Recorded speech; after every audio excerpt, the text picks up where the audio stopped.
नमस्कार, आप देख रहे हैं न्यूज वन टुडे और मैं हूं आपके साथ मानसी सिंह। शिक्षा विभाग की कमान संभाल रहे के पाठक हर दिन कोई ना कोई नया फरमान जारी कर रहे हैं। शायद ही ऐसा कोई दिन होगा जब वो कोई आदेश जारी नहीं करते हैं। शिक्षा विभाग में लगातार सुधार करने में अपर मुख्य सचिव लगे हुए हैं। आज फिर उन्होंने एक आदेश जारी किया है। स्कूलों के निरीक्षण को लेकर ये फैसला सुनाया गया है। निरीक्षण के लिए जाने वाली टीम के लिए अब एक नई गाइडलाइन जारी की गई है। उनके इस आदेश के बाद शिक्षकों के बीच हलचल मच गई है। बिहार लोक सेवा आयोग 9वीं से लेकर 12वीं कक्षा के शिक्षक भर्ती परीक्षा देने वाले अभ्यर्थियों को डॉक्यूमेंट वेरिफिकेशन करवाने की तारीख बढ़ा दी गई है। पहले 4 सितंबर से 12 सितंबर तक वेरिफिकेशन किया जाना था, अब इसे बढ़ाकर 14 सितंबर तक दिया गया है।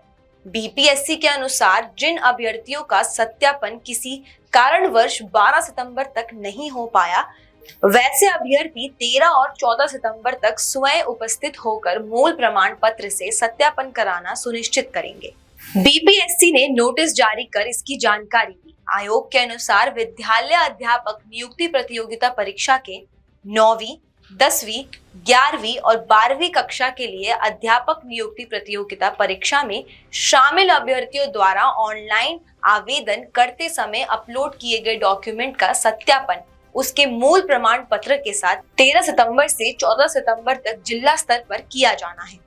आयोग ने यह भी कहा है कि बिहार के बाहर के अभ्यर्थियों का दस्तावेज सत्यापन पटना मुख्यालय से करवाया जाएगा। अभ्यर्थी अपना दस्तावेज सत्यापन निर्धारित दस्तावेज का सत्यापन निर्धारित अवधि के अंदर अपना जिला मुख्यालय में करवा ले। बीपीएससी के अध्यक्ष अतुल प्रसाद ने स्पष्ट कहा है कि 75% तक सीट भरने के लिए कट ऑफ बढ़ाया जा सकता है। दरअसल जनरल श्रेणी के लिए 40%, बीसी के लिए 36.5%, ईबीसी के लिए 34%, एससी और एसटी के लिए 32% और सभी वर्ग की महिलाओं 32% न्यूनतम अर्हता अंक तय किए गए हैं। केशव कुमार पाठक यह नाम बिहार के पॉलिटिकल सर्कल में एक बार फिर गूंज रहा है। इस वक्त शिक्षा विभाग में अतिरिक्त मुख्य सचिव की कुर्सी पर काबिज पाठक शिक्षा मंत्री चंद्रशेखर को पसंद नहीं आ रहे। उन्होंने हाल में ही शिक्षा से जुड़े कुछ फैसले लिए हैं, जिनमें स्टाफ के जीन्स टी शर्ट पहनने पर पाबंदी से लेकर सुबह 9 बजे से शाम 4 बजे तक कोचिंग स्कूलों के चलने पर रोक आदि शामिल है। लेकिन शिक्षा मंत्री चंद्रशेखर ने उनके खिलाफ पीठ पत्र भेजकर जो विवाद शुरू किया वह इतना बड़ा कि सीएम आवास तक जा पहुंचा। लिहाजा नीतीश कुमार ने दोनों लोगों से मुलाकात भी की। वैसे ये पहली बार नहीं है कि पाठक को लेकर इतनी राजनीतिक सरगर्मी दिख रही है। के पाठक की छवि पावर लॉबी में ऐसे अफसर की है जो हमेशा विवादों में रहे हैं। मंत्रियों और राजनेताओं से उनकी तकरार का पैटर्न पुराना है। कहा जाता है कि सालों पहले वे लालू यादव की मुश्किलें बढ़ा चुके हैं। 2016 में तो उन्होंने पूर्व डिप्टी सीएम सुशील मोदी को मानहानि का लीगल नोटिस ही भिजवा दिया था। 1990 बैच के आईएएस के पहली बार 1996 में तब चर्चा में आए जब उन्होंने एमपी लैड के पैसों से बने एक अस्पताल का उद्घाटन एक सफाई कर्मचारी से करवा दिया था। 2010 में वह सेंट्रल डेपुटेशन पर दिल्ली चले गए थे, जिसके बाद वापसी उनकी 2015 में हुई। महागठबंधन की सरकार बनने के बाद नीतीश ने के पाठक को वापस बुला लिया। राज्य में शराबबंदी लागू करने की कमान उन्हें ही सौंपी गई। हालांकि इसके 2 साल बाद ही वह फिर दिल्ली लौट आए। अब 2021 के बाद से वह पटना में ही हैं। यूपी से पढ़े लिखे 1990 बैच के इस आईएएस अफसर के करियर को लेकर 2 विपरीत छोर ही दिखते हैं। एक ओर उनकी इमेज कड़क और फटाफट फैसले लेने वाले अफसर की है, तो दूसरी तरफ उनका दामन विवादों से भी भरा रहा है। 2018 में पटना हाई कोर्ट ने के पाठक पर 1.75 लाख रुपए का जुर्माना लगाया था। एसबीआई के 7 बैंक मैनेजरों ने उन पर मनमानी का आरोप लगाया था।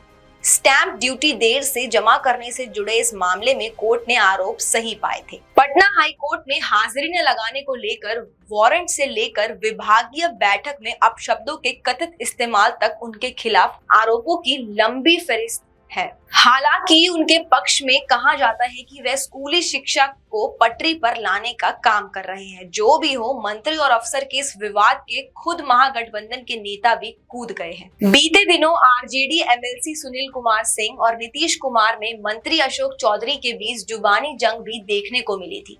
इन्हीं सब बातों में आक्रोशित छात्राओं ने मंगलवार को शिक्षा विभाग के विरुद्ध नारेबाजी करते हुए विद्यालय के सामने हाजीपुर महनार मोइजुद्दीन नगर NH 122B को जाम कर दिया। कुछ छात्राएं मदन चौक पर आ गई और यहाँ भी जाम कर दिया। पूरे बाजार में अफरा तफरी मच गई। मदन चौक से विद्यालय तक रणक्षेत्र बन गया।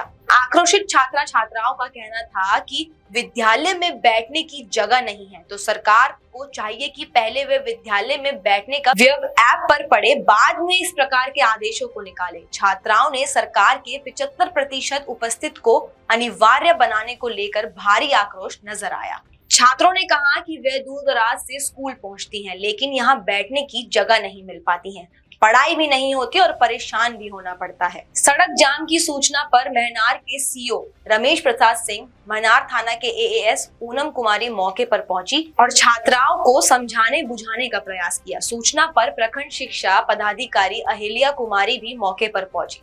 सभी ने मिलकर छात्राओं को समझाकर पहले मदन चौक से और फिर विद्यालय के ऐप पर पड़े सड़क से हटाकर विद्यालय ले गए। लेकिन इसी बीच छात्राएं एकाएक आक्रोशित हो गई और सड़क पर खड़ी प्रखंड शिक्षा पदाधिकारी की गाड़ी को लाठी डंडों से, ईंट पत्थरों से मारकर पूरी तरह क्षतिग्रस्त कर दिया। आपकी इस खबर में क्या राय है, हमारे कमेंट बॉक्स को जरूर बताइएगा। तब तक के लिए देखते रहिए News1 Today।